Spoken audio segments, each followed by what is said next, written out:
আচ্ছা স্যার, ওখানটা বসে থাকুন।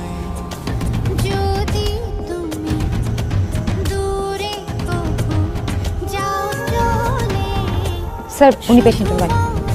স্যারের কথা বলেছিলাম, সানিয়া স্যার। 2 ঘন্টা পর স্যার সার্জারি করবেন। না, উনি করবে না।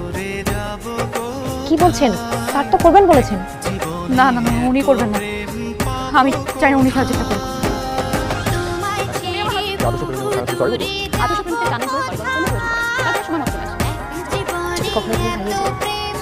কিছু কিছু সম্পর্ক হয় শুধু ভালোবাসার জন্য, একসাথে জীবন কাটানোর জন্য না। হারালেও মনে রাখা যায়। আচ্ছা, আমরা তো কঠিন কঠিন কথা কেন বলছি?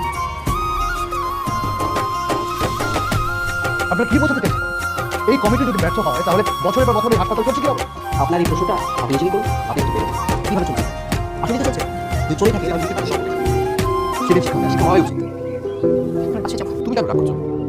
মহাবসা শুধু তোমার বাবা না, একটা হাসপাতালের অভিভাবক। তুই তাকে চাইলে দুভাবে দেখতে পারবে, একটা তোর বাবা হিসাবে দেখবে, খারাপ লাগবে না। কিন্তু যখন হাসপাতালের অভিভাবক হিসেবে দেখবে, তোমার কিন্তু খারাপ লাগবে।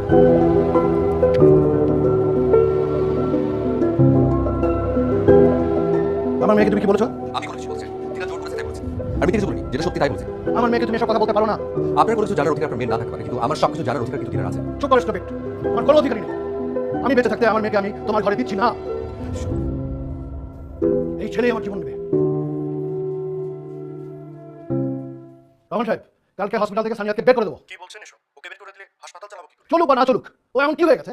আমরা নতুন ডাক্তার অ্যাপয়েন্টমেন্ট দেবো। আপনি কালকে ওকে বলে দেবেন হসপিটালে ওকে আসতে হবে না। ঠিক আছে? ওকে যদি আপনাদের এতই দরকার হয় তাহলে ওই থাক। আমি আপনাদের সাথে নেই।